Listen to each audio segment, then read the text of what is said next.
Presuming he's fit, it'll be an emotional day for Casemiro on Sunday. Is he going to be available? And what can you say about him as he says goodbye to Old Trafford? Yeah, Cassie's available. I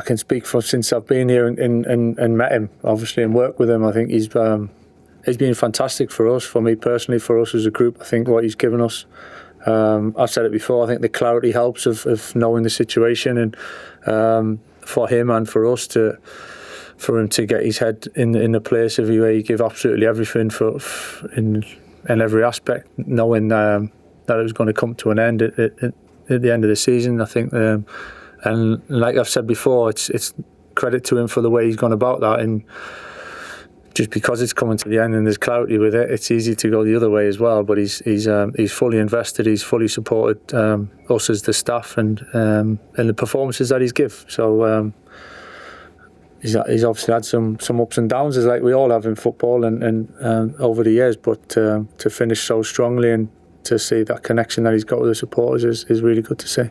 It doesn't sound like it's going to be your Old Trafford farewell on Sunday. I know you're sick of us asking about your future, but I kind of feel like we have to. Is the end in sight? Is there clarity coming? I can't blame you for asking, to be honest. Well, yeah, there's 2 games to go, right? So we knew. Apart from that, there's not much else I can say. Is probably what you'd expect. I think the situation is pretty clear for us all. So same as in terms of preparing for the game, really planning for that, and it doesn't change what I do this week. Dan? Michael, again, I appreciate you can't talk too much into the future, but what has it meant to you on a personal level to be leading this club and, potentially to continue leading the players and this team? Because it feels like maybe something we've learned from you being in charge. It takes a unique individual to handle all the pressures inside and outside the club. It's a unique football club, special football club, and I'm immensely proud to have come back and to be part of it, to help. As a supporter, as an ex-player and an ex-employee is one thing, but as a pure supporter and caring about the club so much, to be in a position to come back and help, and for as a group to move forward, it was important, I think, to make the big step to get back into the Champions League is good. Is good, and it's obviously we're happy with the work that we've done so far.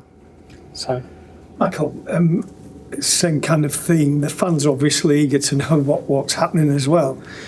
It's kind of customary for the manager to speak to them from the pitch after the final game. Will you be doing that? I think that's important, regardless of the situation. I think it's important because the supporters are a massive part of this club, and we thank them, and I certainly thank them for the season and the support, and certainly in the last 4 months, for however long it's been for me personally. So I know what you're getting at in terms of the future and what that brings, but I think regardless of that, I think for what we've gone through together so far, and that connection, and I felt that, the players have felt that, and seeing it in talks, and individual players have felt it, as a group we've felt it. So I think it's important that we have that anyway. So and certainly for us to thank the fans, and for me to thank the fans for that is important. Yeah. Michael, obviously you mentioned about Casemiro being okay. Is Benjamin Sesko all right? Have you got any other issues?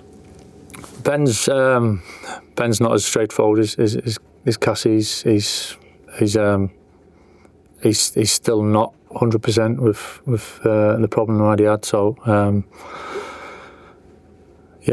apart from that, we're all right with it. Ty?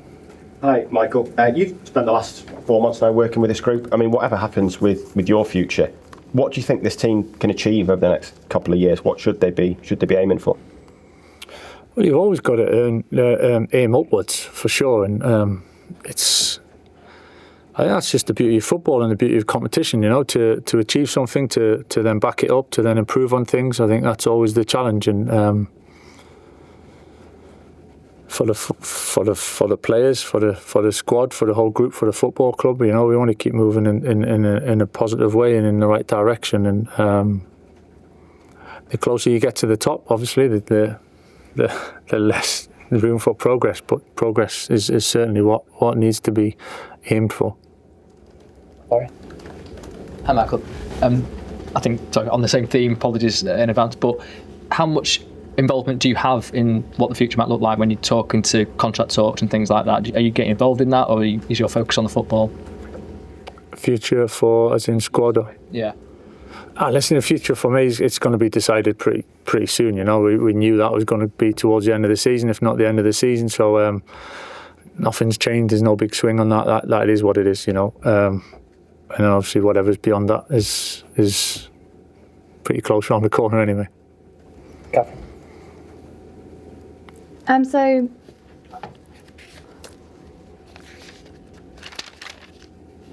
We move on to Ian. Yeah, sorry, Michael. Just a quick one on Stephen Holland, because obviously you've been in the spotlight a lot. I just wondered what sort of impact he's had. A lot of people have mentioned him, obviously, because he's quite high profile with his England background. What's sort of been his value to the project since you've been here? Yeah, he's been fantastic. He's got an awful lot of experience, you know, and seen pretty much everything before and gone through it in some good times and in some more challenging times. So he's a very wise man, Steve, and says things that really are important at the right time. And I think just general calmness and composure around and for everyone, for me and for my staff and for the players as well. And I think all the stuff, the dynamics of bringing, like I've said it before, of bringing something a little bit different. Steve obviously is in that role where he's got the experience for us and for us to lean on, and there's absolutely no shame in that at all.